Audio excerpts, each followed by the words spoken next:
Connection, opportunity, possibility. It's what we all want. Spectrum has built a world where anything is possible, with products and services designed to work better together for a seamless connectivity experience. A connection to family and friends, a connection to education, and a connection to new opportunities. So there's no limit to how big we can dream. That's Life Unlimited. That's Spectrum. Welcome to Mind Love, episode 111. Today's episode is all about disrupting the status quo. A much, much, much more lasting way to create a unification is by meeting people where they are and then educating them from that place. Then I get these comments, people being like, okay, so when you run into a misogynistic person, you have to just meet them where they are and just speak their language. I'm not going to just, have to lower myself. And I'm like, okay, well then good luck, because the minute you get outraged as your first thing, guess what they're going to say? Look at this hysterical woman. Actually, meeting people where they are is the thing that creates lasting change, because then you can educate them in a way where their armor is down, not when their armor is up. Turn up your frequency with Mind Love. Bite-sized brain hacks for seekers, dreamers, and doers. It's time to give your mind a little love with your host, Melissa Monti.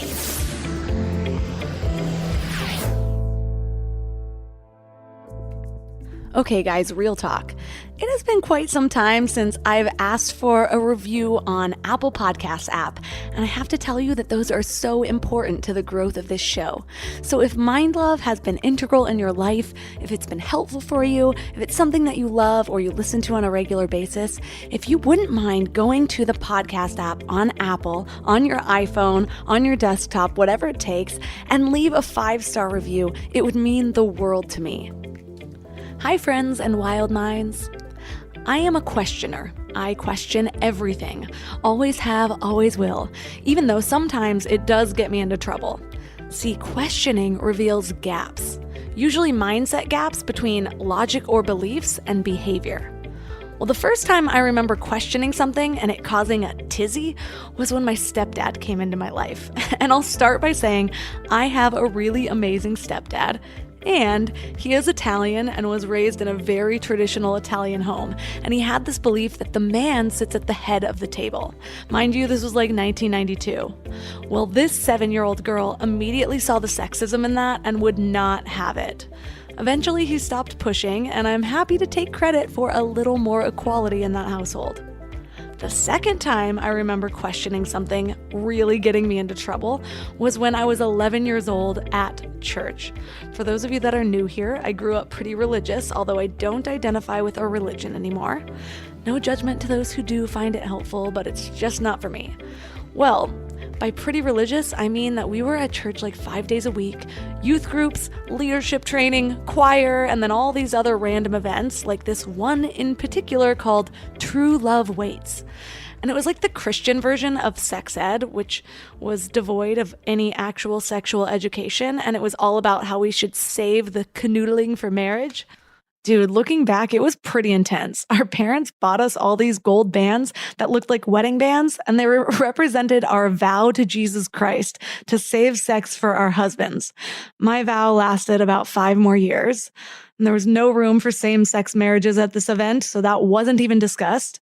Well, they were drilling in the trauma of abortion, and I raised my hand and asked, but wait, if babies go straight to heaven, because they're innocent, as the Bible says, and this life is a testing ground full of pain and struggle, aren't we doing babies a favor just aborting them straight to heaven?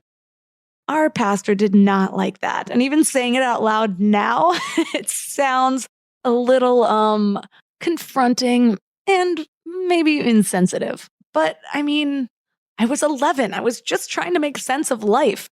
Well, I was immediately escorted from the room and had to speak with the church counselor, and that question has still never been answered for me. Okay, story time's over. But here's the thing. All positive change has come from questioning the status quo. Civil rights, women's rights, LGBT rights, most of the important changes in the world are because of those brave people willing to raise their hands and ask why, and then fight for the solution. Any balance in an unfair distribution of power has started with questioning how things are right now. And it might seem like a lot of these things are just about a balance of power, but there are so many ridiculous things that we all just accept as normal every single day. Like the fact that we wipe our butts with fistfuls of dry paper and call it clean. That is both wasteful and disgusting, frankly. Or that period products are pretty terrible. Most women stick a chemical and bleach-filled glorified cotton swab up their girl box 15% of the month. And they still have panty stains. I am not just trying to gross you out. These are problems that our guest today, Miki Agrawal, has made it her mission to solve. She did this with a product called Tushy, which is an affordable bidet solution for your toilet, and Thinks, which are period panties. This woman has faced the pushback from the patriarchy, fought girl-on-girl hate, ridden the roller coaster of building businesses as a female CEO, and she's also the author of a must-read book called Disrupt Her. So what does this all have to do with you and your life right now? Chances are there are things in your life that you're not happy with, or that could be better. And like we talked about 2 episodes ago, episode 109, by the time you're 35, you're basically a series of habits and beliefs, just going through life repeating yourself. Change starts with a question, and today's interview is going to teach you how to do that. And stick around to the end because I'm going to give you an exercise that'll help you get clear on the beliefs that are creating your life right now. And in this interview, we're going to get into some of the major areas of our lives that we should be pushing the status quo so that we give a whole body hell yes to everything in our lives. Our work, love, relationships, your mission, all the things. So 3 things we will learn are how to use curiosity to expand your life, the importance of meeting people where they are when pushing for change, and how to get less offended by other people's actions and opinions. Before we dive in, I want to make sure you know about the Morning Mind Love. It's the easiest way to start each day with a little reminder about how magical you really are. I get messages from people every single day about how the Morning Mind Love is their favorite way to start the day, or that the message that just came through is exactly what they needed to hear. Just visit mindlove.com and sign up right there on the homepage. You'll get some amazing free gifts when you do. You'll get a free guided affirmation meditation to align your subconscious with your highest self, and you'll get a really cool booklet of Power Lists so you can start getting clear on what you want and what really makes you happy. And it's all completely free. Just go to mindlove.com to sign up. Or if you're out and about, just text the word morning to 33777. That's morning to 33777. And now let's welcome Miki Agrawal. Oh my God, I'm so happy to be here. So I loved your book. It's one of my favorite books that I read this year. So thank you for writing it. Amazing. What did you like about it? Well, I consume a lot of books because often I'll read the books of people I interview, but a lot of times by the time I'm like a third of the way in, I'm like, okay, well, I get it all. I don't need to read the rest of it. But yours was like a new chapter did that to me every single time. So it was like just the right amount of content with a new idea each chapter and just something new for me to kind of reflect on. So I loved it. It felt like I was reading like 13 books in one. Amazing. I love that. So for my listeners who haven't read the book, what do you mean when you say disrupt her? And what was your journey to actually becoming a disruptor? I think a disruptor is just somebody who just questions everything around them and just recognizes that everything around us is made up. Time is made up. Money is made up. Different constructs are made up. Education system is made up. The notion of how we should exist by societal standards is all made up. And if we get to really understand that we can question all of it, understand the historical context of where those sort of common beliefs come from, and then like really believe that we have agency over our own lives and we can decide for ourselves what we want it to be, forgetting what everyone else in society says, that's a disruptor, someone who's really comfortable questioning and challenging and then changing things for themselves in a way that's in integrity and positive for the world and for themselves. So yeah, and I think my background is in the last 15 years as an entrepreneur, looking at categories that have been taboo by society standards. The food system is kind of taboo. It's hard to talk about food with people. Don't tell me how to eat. People say that, or I'm an adult, I can eat whatever I want. So like talking about healthy food and healthy food choices has been an interesting dance. And then looking at the taboo, the period taboo. Nobody wanted to talk about periods, and there hadn't been any innovation in the period category, the feminine hygiene category, because it's such a taboo topic. And there had only been 3 innovations in the entire 20th century in this category because it's so uncomfortable, and therefore nobody's innovating because nobody's talking about it. And in the poop space, my current business, Tushy, there has been 0 real innovation in this country since the late 1800s. Toilet paper was brought to America in the late 1800s and has not changed since then. And so to create a modern bidet was really, I think, important. And we'll get to that in a second. But I think that, my 15 years, I got so much pushback, and people just kept saying, no one's going to invest. No one's going to buy your products. No one's interested in talking about this. You're uncouth. You're totally like just trying to get attention. What are you doing? And it was just like so much pushback from society, from people. And it turns out that people are interested in trying new things. It turns out that people do want to question and challenge the status quo. And people need permission to do that. And I think that when all of a sudden someone starts talking about it, and then people start talking about it, people are like, yeah, why aren't we talking about it? Why can't we talk about money openly? Why is it so societally uncouth to talk about money? Why do we have to get serious as we grow up? Why does more stuff equal a better life? Why can't we talk about really tough topics like the patriarchy and feminism without it being so fraught with like outrage and connotation? Why do we live in a culture of complaining where it's so acceptable to complain instead of just finding solutions? It's just like we've been indoctrinated in so many ways to accept the way things are. People are ready for change, and I believe it. And this book really sort of helps unpack it. It's funny because I can see why certain things have been kind of considered uncouth. Like you can see maybe why back in the day it was uncomfortable for women to talk about their periods. But then there's the other things like money. Some things are not okay to talk about, and I'm doing air quotes around okay. But why? How does that even end up happening? Well, let's first get back to the statement of like, why is it uncomfortable to talk about a woman's period? Like a woman's period is a thing that creates human life, and it's the blood that literally services the baby of every human being for 9 months in utero. And that blood leaves the body when the egg isn't fertilized. And the fact that that's uncomfortable to talk about is a really interesting question. Like, why is that uncomfortable to talk about when it's the most natural thing for every woman to experience? So that's a question. What was the second question? Well, yeah, because it's ridiculous that it's hard to talk about women's periods for sure, but I can see like how it happened because the patriarchy, it kind of makes sense. But then there's other things like money or even poop that everybody does, but I guess it's kind of embarrassing. But how do these certain topics become this area of being taboo, do you think? I don't know. It could have gone a different way. We could have been a tribe that talked about crapping our pants all day long. What happened to us? I think it's all about control and power and the sort of decision makers in the very beginning. Let's just go back to the very, very beginning during the Neolithic time. So before, humans were hunter-gatherers, right?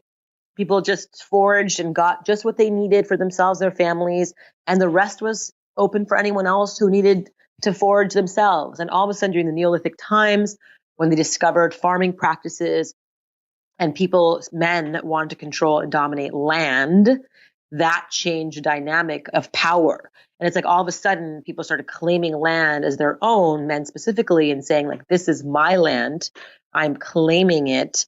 And therefore I'm going to choose a woman who's a virgin to be my partner. And then I'm going to make sure that our offspring with who's my lineage is going to take control of this land. And then that's when the power dynamics really started. And then all of a sudden the money became uncomfortable to talk about because the really powerful people said that we're going to talk about it in closed rooms and do all the deals in closed rooms and make it such that it's uncomfortable to talk about publicly, because we want only the people who are in the know in these closed rooms to have access and have these conversations. Because the more you talk about it, the more you have access, the more you feel comfortable, the more you're able to be like, wait, why am I like, how can I earn more? Or how can I build and how can I create? But when you're kind of hush hush about it, it creates these power dynamic structures. And it all stems from the Neolithic times when land started to get divided up and people started claiming land as their own.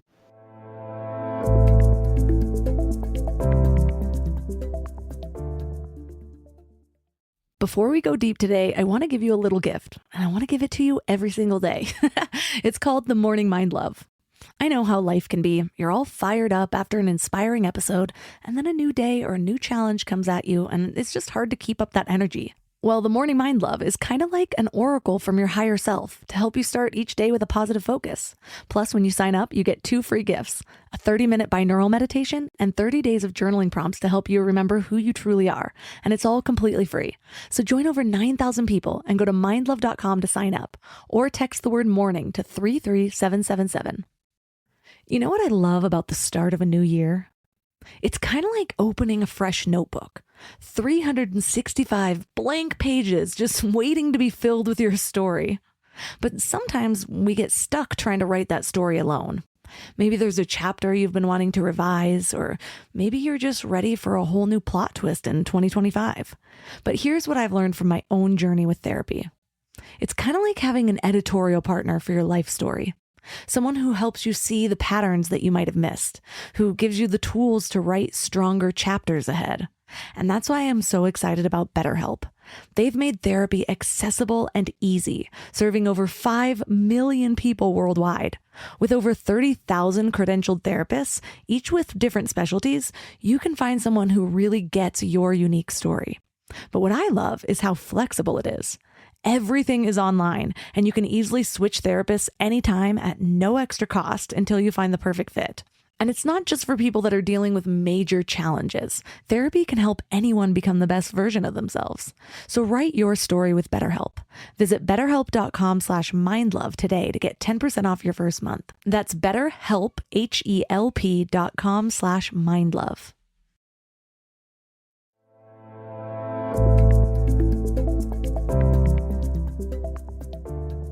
So what I find really interesting about you is you tend to find these different markets that are totally underserved, and then you just like dominate them. But when I hear you talk about Tushy or Thinks or whatever, you know a lot of the history about it. Like you go deep and find out everything there is about how we got to this place. Do you think that that has been a necessary part of your success, or is that just your own curiosity? I think it's a combination. I think I'm just genuinely like interested in like, wait, how the heck have we been wiping our butts with dry paper since the late 1800s? Like, how are we still killing 15 million trees per year by smearing poop up our butts with dry paper? Like, imagine if you jumped in your shower and did not turn the water on and just used dry toilet paper to wipe down your dirtiest bits. Like, people would think you're insane. And the fact that we've been so deeply indoctrinated by these Charmin and Scotts and Procter & Gamble's and Kimberly Clark's of the world to like use this dry paper and purchase this dry paper that, by the way, one single roll of toilet paper requires 37 gallons of water to make one roll of toilet paper. The average American uses up to 3 rolls of toilet paper per week. And so, I mean, it's a crazy amount of waste that can be just literally use 1 pint of water with each time you use a bidet. And that's all you need to properly clean yourself. And you think about the health concerns, the issues. I mean, indoctrination is just so powerful. It's so deep. And it's important to understand where that comes from. And it all comes from power dynamics. It's fascinating, and habit. If you level up your toilet paper, you get poop and lotion smeared across your butt. So I mean, ew. Well, so it's funny because I remember one of the first things that I was suddenly just like, oh my gosh, wait, this is how things work. Why haven't I questioned it before? And I can't remember what it is right now, but after that moment, it was about fluoride and putting fluoride in our water. And I was just like, how is this allowed? And it's not allowed all these other places. So of course I went down the Googling rabbit hole and was even more appalled. But after that, I realized, okay, well, I have to question everything. Like, no one's going to question it for me. Just because this is how society evolved doesn't mean that it evolved the best way. But then it kind of goes into, you go down a rabbit hole of wondering, okay, has this gone unnoticed? Like we didn't think to innovate there. Yeah. Or is it on purpose in a way? Like, are they trying to hold us back from this new way of doing it? I mean, it's a combination. I think like there's apathy is part of it. It's like, oh, the toilet paper the toilet's been solved. And it's like, no, it's so wasteful. I mean, the fact that we're flushing 5 gallons of fresh water every time we flush is kind of insane. And the fact that we're, like I said, wasting so much resources to do something that doesn't work to properly clean us is insane. And the fact like there's this apathy that like, oh, this has been kind of solved. I'm not going to think about it. That's the first thing. And the second thing is that ability to be like, wait, if nobody's going to do something about it, then I could do something about it. That agency. And I think that we defer to like sometimes other people to solve it versus like, wait, I'm just as somebody else. And so I can solve this problem. I think it just takes initiative. And I think a lot of times it's just easier to pass the buck, I think. Where do you think you got that initiative? Was it something that like your parents instilled in you? Did you have to learn it over time? Because I mean, so many of us have so many ideas. My cousin swears that she and my other cousin invented Facebook, and I'm doing air quotes again because she had this idea of like a binder where she wrote her friends' names down, and she's like, Jen and I invented Facebook. And I'm like, no, Tracy, if that's how it worked, so did I. And you have had multiple ideas and taken them all and grown them into $1 million companies. So how does that set you apart? Like, where did that come from? I think it's just general dissatisfaction with like the status quo. And I think it's like actually like genuine, like how am I bleeding through everything constantly? Like, how am I still jumping in my shower every time I take a shit? Like, how is it possible that I'm like eating pizza and having a horrifyingly bloated, gassy stomach? Which is why I started Wild, which is my gluten-free farm-table pizza restaurants. And it's like, it's all these questions of like, why is this happening? Yeah, I have immigrant family. Yes, my father came to this country with $5 in his pocket. Yes, I don't have a trust fund. Yes, I don't have which I'm so grateful I don't. I'm just grateful that I had like loving parents who supported my education and all of that. But I definitely had a lot of the ingredients to really have like the drive to like not succeed. You know what I mean? But I think everyone has that in a lot of ways. So I think that's why I think it's such a possibility for anyone, as long as anyone who wants to just make a change, they can. Just the awareness that we can change it all. And I think that's the thing. It's like when I met my first entrepreneur friend when I was 23 years old in New York City, standing in line, like at a party, I was like my first invitation to a VIP party. And I was like, ooh, and standing in line with this, and then like in this long line of the VIP section of the line. So it's clearly not that VIP, but this guy standing in front of me was an entrepreneur. And I was like, oh, who are you? What's your story? And he told me he started a company called Tree Hugger. It was this really cool thing. And then the next day he invited me to a breakfast with like 10 other entrepreneurs. And at breakfast, I just was like looking around and being like, wait, this is a possibility. Like being an entrepreneur is possible. Like making change. Like you don't have to just like wear the monkey suit and like jump in line and work at a job. You can actually start, create things. Like, whoa, it was just that notion, that realization that is possible. That was enough. That awareness was enough to be like, I could do this too. And so I think most people are just oftentimes unaware where they can do that. I think today it's very different because now there's Kickstarter and there's decentralized investments and there's like all these platforms now where you can raise money, and it's not just for like people who are no rich people. I think anyone can start a business today, easier than ever to become an entrepreneur. But I think it's just like pulling the blankets. Like I don't have to wear my ass with dry paper. I can use water. Ding, ding, ding. It's like, wait, I don't have to like wear the monkey suit and go and work at a job. I can actually create my own world and my own business, my own possibility. And I can like change things around if I so choose. And it's just that genuine awareness is, I feel like, still unclear to a lot. So it's why the book Disrupt Her is really about like being like, wait, you can question it all. You can change everything if you so choose. Yeah. And I liked how you specified that you didn't have a trust fund, because I do hear from a lot of different people like, well, I don't have parents who can give me seed money to start something. Yeah. Or like, I am already broke from my current job. How do I start something now? So what would you say to people? Like, what would be that first step to try to get this idea off the ground if they don't have any capital of their own to start? Yeah. I mean, it's definitely nights and weekends. It's saving up enough money so you can live at least 4 to 6 months, paying your rent, paying your bills. So really saving up, like, don't buy that coffee from Starbucks every single day. Maybe you like make your own coffee at home, or you really start saving your money. If you have 6 months of savings, if you can do that, that's a really great jump off point. So you can like jump off in earnest and go and try your hand at building the thing.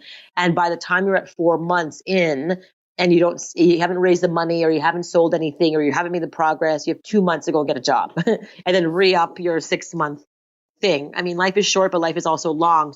You need to be smart about it. I know people who have lost their shirts and were too prideful to like go get a job and to re-up, and they just like second mortgaged their homes or lost their savings and took their 401ks. They were just so afraid to tell people that they didn't succeed the first time around. And like, that's also terrible as well. So it's like, to be able to have the nest egg for yourself, to be able to live your life without worrying about paying your rent for 6 months, and then doing it in a smart way.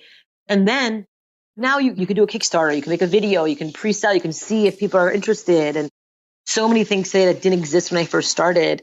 And so there's just a lot of different ways to go about it. What I did was I formed a meeting of the mind. My first book is called Do Cool Shit. And the subtitle is Quit Your Day Job, Start Your Own Business, and Live Happily Ever After. And in my book, Do Cool Shit, I talk about how I really raised the first $25,000 and how I really came up with the idea in the first place, and what problem was I trying to solve, and how did I get buy-in from people, and what did I do when I messed up, and how did I bounce back, and how did I get press? Like all these questions that so many people are like, I don't know how to do these things. I put in the book, Do Cool Shit. And the first thing I did was created a meeting of the minds, where I basically I handpicked 20 people in different walks of life. So like an architect, a designer, an investment banker, a management consultant, a musician, a writer, every type of person or in my life or who I knew through someone. And I wrote them an email and sent them a message being like, you have been handpicked as one of the smartest people that I know. And you've been invited to a meeting of the minds where we're going to come together. You're going to have a beautiful free meal in a gorgeous apartment in New York City. I borrowed my friend's apartment and I like had my friend who's a chef cook a meal, and you'll get to meet 20 other people who you've never met before in your life who will be really good for you to collaborate with down the road. And so it made it a win-win. It wasn't like, can I pick your brain? Every time someone says, can I pick your brain? I'm like, delete. Because they don't understand how to create a win-win situation. It's like, I don't even know you and you want to pick my brain? No. Do it as you give first. And then when you give first, you'll get something in return. And so the offer that I gave is that you get to come to have a beautiful free meal and a beautiful apartment in New York City, and get to meet other epically interesting, smart people. Guess what? 20 out of 20 confirmed. And so because I made it a win for them. And by the way, I was like, and P.S., we're going to be discussing my new business idea. And I hear some questions I'd like to, for you guys to think about. And it became a really fun way for these 20 people to come together, get to know each other, and hear each other's perspectives on this new business idea. And this one dinner was supposed to be like 2 hours long, was 7 hours. And I did this a couple of times because then all of a sudden everyone got really excited to like hear each other's perspectives. And, we came up with the name of my business. We came up with the concept. We came up with the whole thing. Everything in the business we brainstormed in those meeting of the minds, because we had 20 different perspectives. Think about each question 20 different ways. And so it just distilled it to the best possible way. So like creating that win-win. Don't ever eliminate, don't ever ask people to pick their brains. Don't ever ask people, can I take you for coffee? It's just never going to work unless you're like a family friend, like you owe somebody a favor. You know what I mean?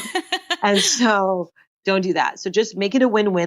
If you don't have any connections, but guess what? You're a student at a college and you're like, hey, dear so-and-so, my name is Miki, and I'm at this school. I go to Cornell or wherever, and I know the editor-in-chief of the Cornell newspaper, and there are 30,000 Cornell students. I would like to set up an interview between you and the Cornell editor-in-chief and talk about your podcast and your business and what you're building. And like, let me make that introduction. And you're like, oh, wow, thank you. Yeah, I'd be happy to. So then the interview happens, the article gets written. I then send you an email being like, hey, check out the link to the article that went out about you at the Cornell newspaper. And you'll be like, thank you so much.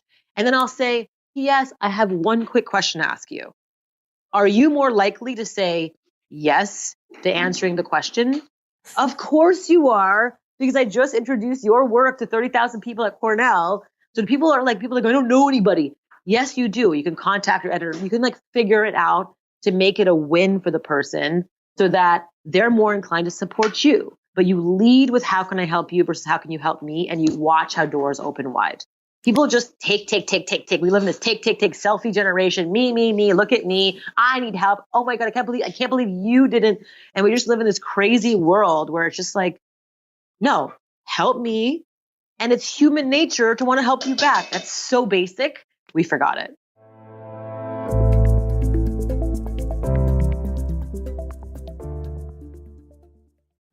You know what's crazy?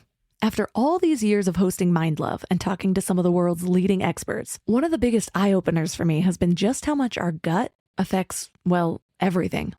When my gut feels good, my mind feels clearer, my intuition is stronger, and I just feel more balanced. And that's why I'm excited about Zoe, a science-backed nutrition company that is totally changing how we understand our gut health. They've created the most scientifically advanced at-home gut test and built the world's largest microbiome database. So when you get your results, you're not getting generic advice. You're getting insights about your body that other companies just don't have the data to provide. There's also just so much misleading health information out there. Food companies even pay influencers to promote ultra-processed foods as healthy. And that's why I love that Zoe relies purely on science. Real science. The randomized controlled trial showed that participants were 4 times as likely to report better sleep and more energy, all thanks to the info from the largest microbiome database on the planet. So go to Zoe.com and find out what Zoe membership could do for you. And because you listen to Mind Love, you can use the exclusive code MINDLOVE10 to get 10% off membership. As a Zoe member, you'll get an at-home test kit and personalized nutrition program to help you make smarter food choices that support your gut. That's Zoe.com. Use MindLove10 at checkout. Trust your gut. Trust Zoe.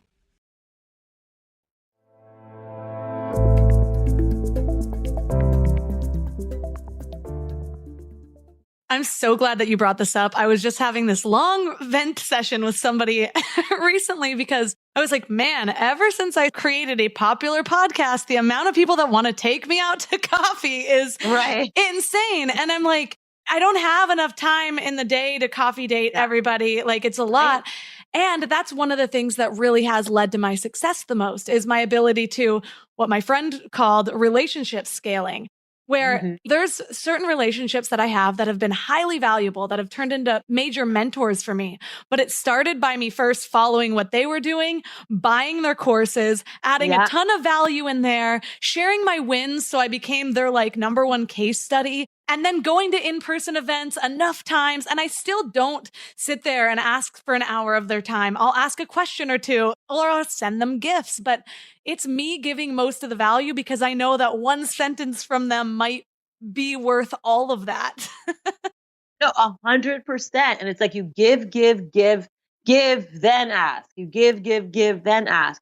The more you give, it's a perfect, gorgeous example of what I'm talking about is that like, when you show up and you show up and you show up again and you give value and you like make a testimonial that's good for them. And they're like, oh my God, this person is so supportive. Wow. And then they're like, yeah, of course. If you want, now you're launching a podcast, I'm in. It's like, duh, right? It's like, that's how humans operate. But if you lead with like, take the world, and then you get butthurt when the person doesn't say yes. You know what I mean? It's like when someone's like, I can't believe she didn't say yes to me. God, what a bitch. And just like, yeah, because you're not approaching it properly. Like You're just living in this selfie generation world where you don't understand how to build a real relationship. Taking is not the way to do that. A huge part of it comes back to, like you said, this is how humans work. This is how our minds work. This is how we feel enticed. There was something that just set me off the other day because somebody posted an article about who's the climate change chick? I want to say Gretchen, but wait, Greta Thunberg. Greta. Yes. Greta Thunberg. They're like, look, she's caused this whole storm of uprising, but there's this guy over here that I can't remember his name because that's how it works, where he's like, has apparently the solution to everything. And they were comparing, and it's like, look at what's wrong with us humans. Whereas this works for us, but this doesn't, and she doesn't have a plan. And I'm like, well, first of all, there can be an assembly. And there can be an assembly line of action here. She's doing her part. What she's doing is how it works. Like, that's how our brains work. It's the emotion that uprises us. So you have to meet people where they are, and then sure, pass the baton to somebody who has a clearly laid out plan. Like, stop expecting the 16-year-old to completely change the world. She's already doing that in her own way. Yes. And it's so interesting that you said that, because in my book, Disrupt Her, I talk about meeting people where they are. And I actually talked about that in one of my recent Instagram posts about how it's like a much, much, much more lasting way to create a unification is by meeting people where they are and then educating them from that place. Then I get these comments, people being like, okay, so when you run into a misogynistic person or a sexist man and they say something sexist, you have to just meet them where they are and just speak their language. And then like, I'm not going to do that because that's bullshit. I'm not going to just have to lower myself. And I'm like, okay, well then good luck, because the minute you get outraged as your first thing, guess what they're going to say? Look at this hysterical woman. They're going to go back to their boys and be like, oh, those feminist women are again just complaining, versus say something back. I talk about in my book, Disrupt Her, like triple Q technique: quip, question, quit. Quip back first, question, then quit. Quipping back means you meet people where they are. You basically speak their language and then you educate them. And you'd be like, once you meet them where they are and speak their language, because most people, they just don't know any better. It's not like they're trying to be sexist, misogynistic pigs and they're trying to be assholes. They just have been taught in a world where no one's corrected them. No one's told them otherwise. They work in a misogynistic world themselves. And when they say shit, no one says anything. So they think it's okay. That's just the way they are. We have to give people the benefit of the doubt. Instead, it's like immediately. And this is why I think the left is just as bad as the right. I think that CNN is just as bad as Fox.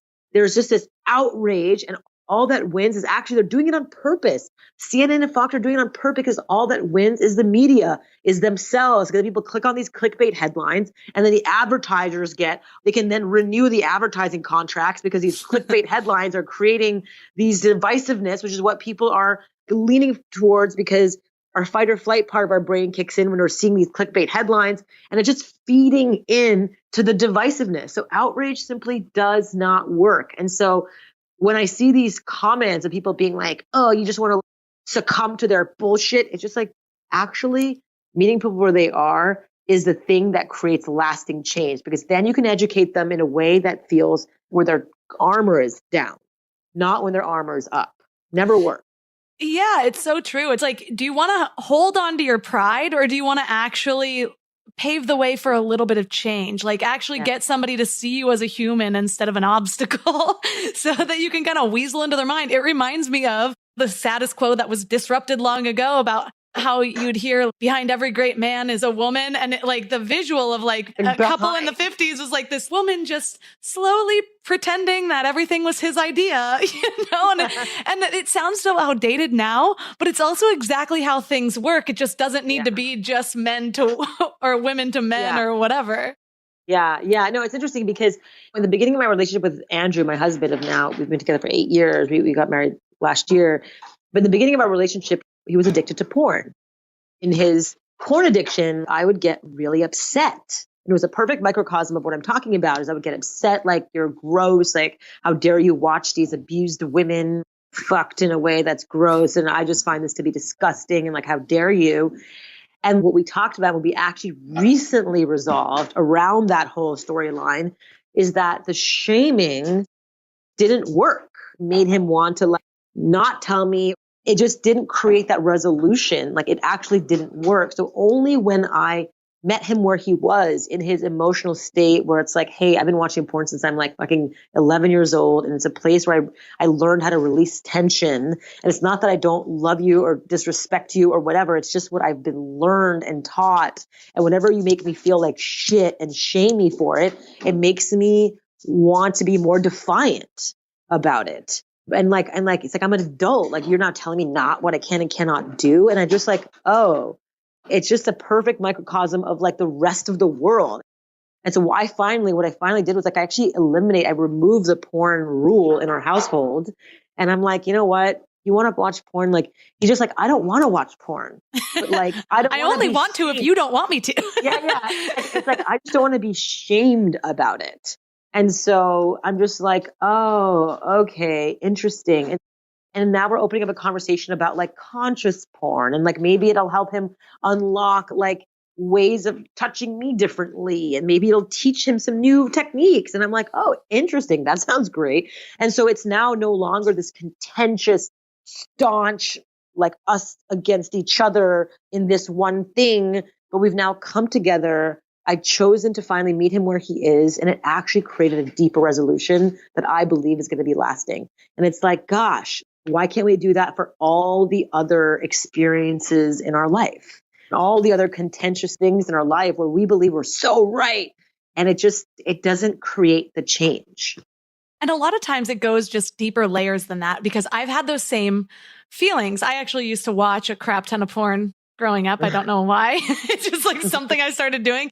But then I started reading about how it like rewires your brain and all this stuff. Yeah. And so then I remember being a little uptight about it with my husband, but it wasn't about him watching porn or like me being jealous about it. It took me a while to get to the layers, but it was more about, number one, the competition of what was I supposed to live up to? Number two, learning the wrong techniques that I already knew I didn't like. And so, but when you start to peel it back like that, then you can come to a solution like, hey, watch your porn, but what if I pick some that I actually think is going to heighten our sexual relationship and like send it to you or whatever, and come to a common ground? Because a lot of times what we think we're fighting against is our own internal struggle about something completely different.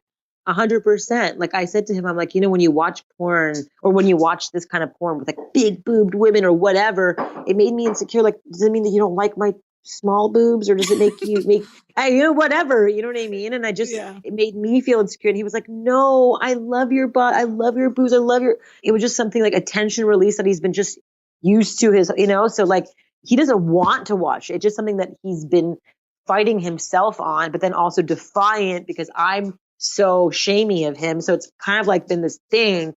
So once you remove the shame, it actually makes it much easier for him to make the decision for himself. I love the idea that you said about quipping back too, when our first instinct is to become defensive and put up our walls, because again, then it's like two bricks just beating each other. But it reminds me of, there's a new podcast out right now, Dolly Parton's America. And it's talking about how she's remained this icon even in the divide of the entire country. Whereas on one hand, she's like this Christian woman from the South. On the other hand, the gays also love her. And she's just somehow has always crossed the divide. And one of the first things they talked about was it would bring up her Barbara Walters interview, where a long time ago, she seemed to be the butt of every joke. Like, Dolly Parton with her big tits and like just walking out with her big hair and everything. And Barbara Walters asked her real seriously, like, well, do you think you're the butt of the joke or whatever? And she basically comes back and she's like, well, said something about like, well, I'll just bring up my tits right away because might as well get it off our chest now. She's like, I choose to look like this. So why would I get all worked up if somebody talks about it? It's easier, basically, she says, just to quip back and bring it up first or make it. She's like, in that way, the joke's on them. And it's just this little way of how she's just been able to befriend each side without getting all hostile. And it's made her like the number one American icon.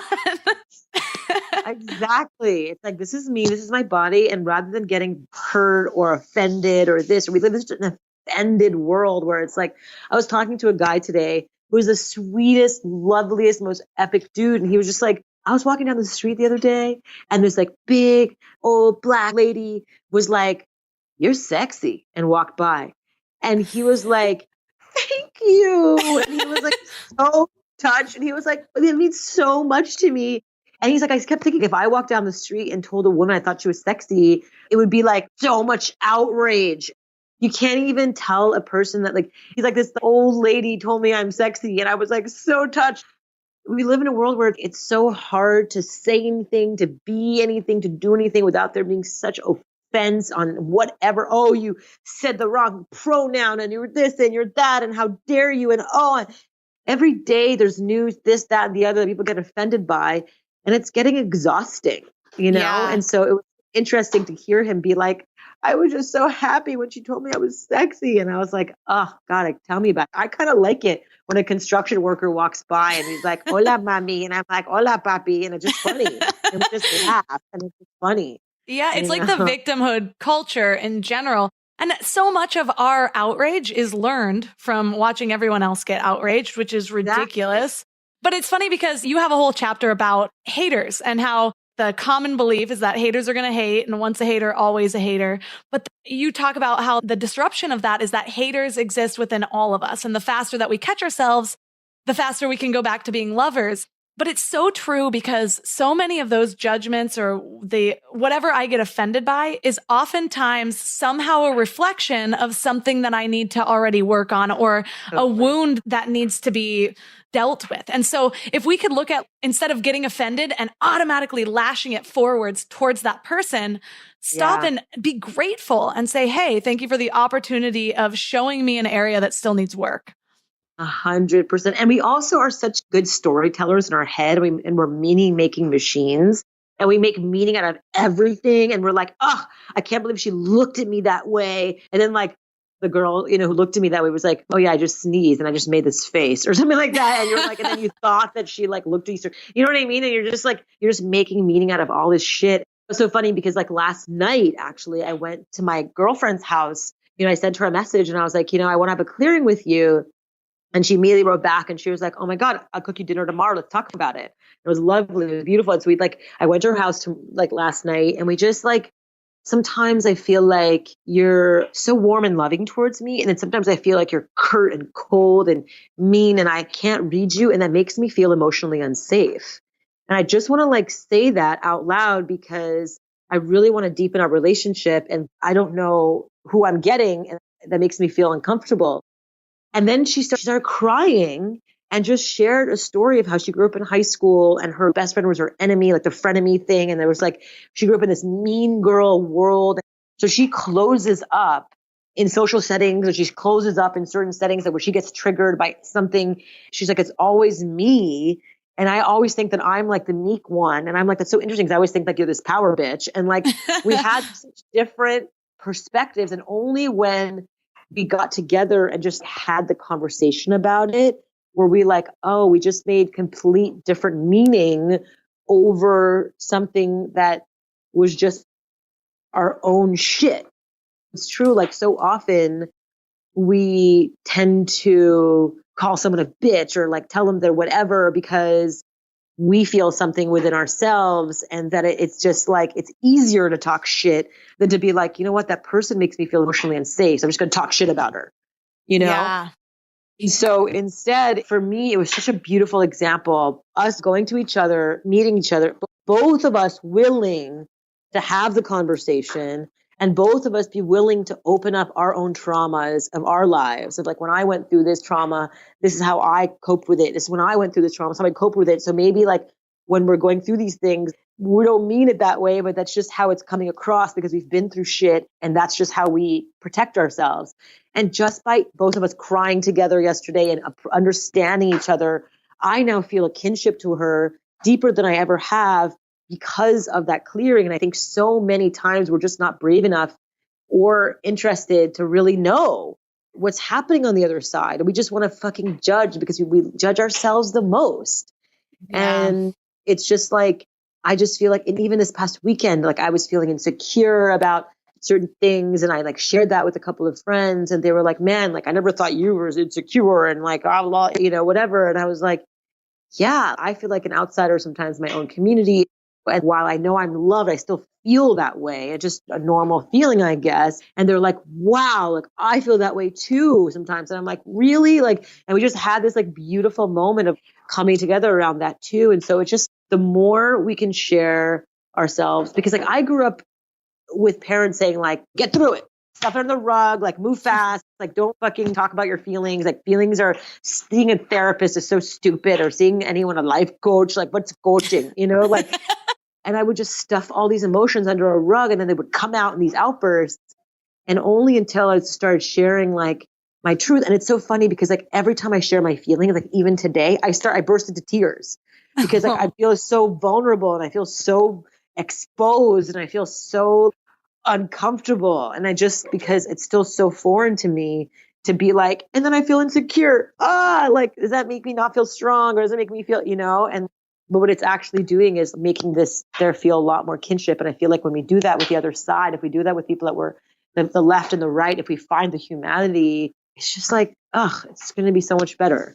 Yeah, I have a few great friends nowadays, which I've just have a lot of gratitude for because of the way we've been able to come together and just communicate. Like something similar happened just the other day where somebody said, your judgment on this is important to me because of this and whatever it was. And I was just like, oh, I don't have any judgment. I'm not judging this. And we kind of came together to a really good place. And we both had slight misconceptions. Both of us also, sometimes I just do stuff and I don't always see what it comes across on the other side because I'm just like acting in my regular patterns. And there's a lot of things, like you said, when we've dealt with trauma or when we've just been living our life in a certain way, we have these neural connections that are so formed that it goes on autopilot. So I might snap back on certain things because I'm not yet disrupting that area of thought or questioning that thing that I do sometimes. And so it just takes somebody holding a mirror up in a very loving way.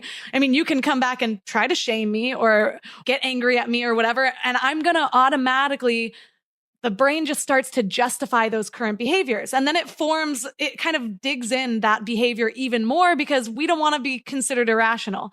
But if you come to somebody, meet them where they are in a loving way, you seem receptive and approachable, then a real conversation can happen. And we both changed a little by the end of it. We both came to this place and learned something. And I was so grateful to be able to have a friendship like that. Or as I evolve, I remember years and years ago looking at somebody else's friendship and being like, man, I don't have any friends that I can do that with. But it first took changing myself and the way I interact with people. And now all of a sudden, years later, I'm like, all of my friends are like that now. But it took like the iterative process of me being this new way for long enough that I started to attract those types of people and also gave people permission to have those conversations with me. And so the change starts with yourself, not convincing somebody else, you should be acting this way or you should be feeling this or whatever it is. I know. And that's also like, it's what I've learned. I've had a coach for the last 6 years. I've also lived with a partner who's, does a lot of deep Gestalt work. He does men's retreats and helps men really master their emotions because men are not taught to emote. And so he leads men on these retreats. It's called a junto. And he leads men on these junto retreats and just helps them really expose their emotional selves. And it's really, really powerful healing work. And so just by working with them, the minute you point fingers, people freeze up. But the minute you say, like, I feel this way. When this happened, I felt insecure. Or when this happened, I felt hurt. Or I felt triggered. Or I felt these things. And then you go from there. When you start with that present tense, I feel statement, it's not attacking the other person. You're sharing your feelings.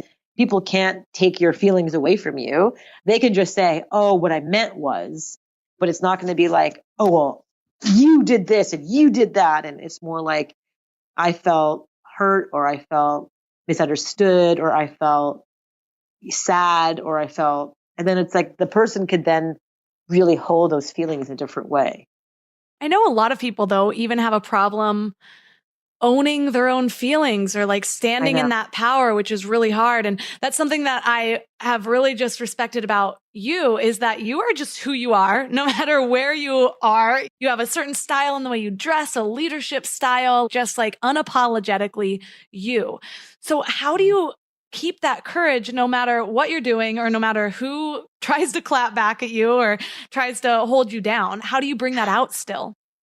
Someone asked me today, how do you build a business? And I think the first thing I say, and answer the same question is by starting by building your community first and by really nurturing those relationships. Like you said, showing up, like even if you're busy AF, showing up for others.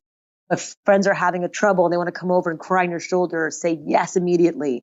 Perfect example, yesterday when I was feeling something, my friend immediately said, yes, I'll cook you dinner tomorrow. The willingness, and she's a badass boss as well. And to be able to say yes and clear your calendar for the next night to really have a clearing and create that space. Doesn't matter how busy you are. That's that soft landing pad that when I do go through all the shit, and I've been through so much in my businesses and in life, to be able to know that I've shown up for my friends so deeply that I went through one of the most traumatic times with one of my businesses and was just really, really saddened by the experience. I had 20 friends come over with a boombox and flowers and play songs and danced around me like Kumbaya style. And I cried and we all cried and we all just held space, and they held space for me. And that healed me so much faster, got me back on my feet. Yeah, it took me 6 months, almost a year to really fully feel like myself again in a lot of ways. When I was back on the horse and still did things emotionally, I was still tender, but having people, I think I was not alone for one day for one whole year. And at least a friend or two or visit and bring food, or we talked or we chatted. We talked about their life, and they just kept me company. And it was a very beautiful thing. And it just showed me that if we show up for others, they will show up for you when you're going through shit. And that's not why you should show up for people, but it does make it so much easier to bounce back from a challenging, shitty, painful experience. Yeah, it's funny because I recently asked Judith Regan, who, for listeners out there, she's just like a badass editor, producer, book publisher. She interviewed O.J. Simpson's The Lost Confession. Anyway, she is one of the most badass women that I know. And I asked her, well, what are you most proud of after all of that, the stuff that you've accomplished? And she was just like, it's my relationships and my connections. And she was proud of her kids. And she says, when everything's stripped away, it's always back to your connections, whether you want to build your dream or you just want to enjoy your dream. It's still about those connections. Yeah. It's what are people going to remember when you're dead? Yeah. You help change culture in a lot of ways. That's cool. But it's also oh no, we had epic adventures together. We had such deep conversation together. We had such growth together. And that's actually the most poignant, I think. Well, thank you so much for all the wisdom that you shared. And again, for creating one of my favorite books of the year and for all that you're disrupting, because that's so necessary. And so for listeners who are resonating and want to learn more about you or read your stuff, where's the best place for them to connect with you online? Definitely Instagram. You can check out just my handle at Miki Agrawal on Instagram. Or on my website, if you go to mikiagrawal.com, there's a contact page there. Also, something I'd love to share is that I have a email, 52 weeks of disruptive moves, and it's free. And if you just sign up on my Instagram or subscribe page on mikiagrawal.com, you can have access to 52 disruptive moves for free. And I spent months with my team working on it. And I think it's artful. It's designed. It's fun. It gives you a question. It makes you think every week, a nugget. So definitely check it out. So go to mikiagrawal.com, subscribe, or just on my Instagram. And I respond to pretty much all my DMs. So if you guys have any questions, you can DM me. Oh, and please check out hellotushy.com. Do not go to tushy.com. It's a very graphic porn site. I made that mistake. Go to hellotushy.com. It will change your life. All the links from this episode will be at mindlove.com/111. Ooh, 111, special number. How exciting. And right around the new year. This must mean that my 2020 is going to be amazing. Well, I promised those of you who stuck around to the end a powerful exercise, and we call this a belief audit. The thing is most of us unconsciously act out and react to millions of beliefs each day, but a lot of us can't really identify that first triggering belief. But when we commit to a belief audit, we bring awareness to our beliefs, and then we're able to link the behavior and the emotions to that triggering belief. Once we do that, we can challenge those beliefs. Are they true? Are they bullshit? Are they leading to the best version of you? And once we start to challenge anything mentally, that's when we're finally able to change it and let it go. A quote from Tony Robbins that I think is so perfect for this is, "The challenge is most of us do not consciously decide what we're going to believe. Instead, often our beliefs are misinterpretations of past events." Meaning we're misinterpreting things that are going on right in front of us, and then we're living our lives like that is absolute truth. Here's an example. Say your first boyfriend cheated on you, and then every subsequent relationship after that, you are reacting to anything as if that man is cheating on you, almost blaming him for something that he didn't do. Or you are afraid of marriage because you don't believe marriages stay together because your parents were divorced. Or you failed a few times, so you don't believe that you are capable of success, so you don't even try anymore. So a belief audit is a two-step process. First, you identify your beliefs, and this step requires tracing behavior and feelings back to the triggering belief. And second, you challenge the belief's validity, which means looking at the belief critically and actively choosing to accept it or let it go.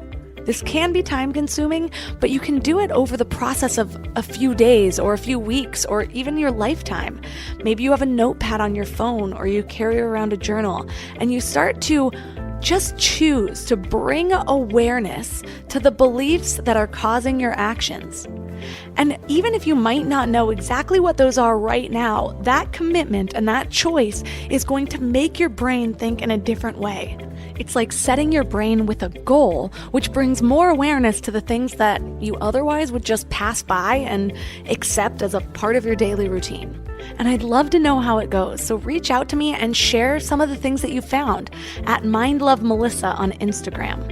If you're not connected with me there already, I highly recommend you do, because I have been chatting with a lot of you guys via voice messages on Instagram. And it's been a lot of fun to get to know who you are, what your struggles are, and all those things so that I can better help you through this podcast. So connect with me on Instagram at MindLoveMelissa. And also, if you didn't get the memo at the beginning of this podcast, don't forget to sign up for the Morning Mind Love at mindlove.com or text morning to 444-999. I hope you all had a Merry Christmas, Happy Holidays, Happy Hanukkah, whatever your belief of choice is. And thanks for giving your mind a little love today, and I'll see you next week. Thanks for tuning into Your Higher Frequency with Mind Love. Head to mindlove.com for a free gift to keep your vibes up until next week.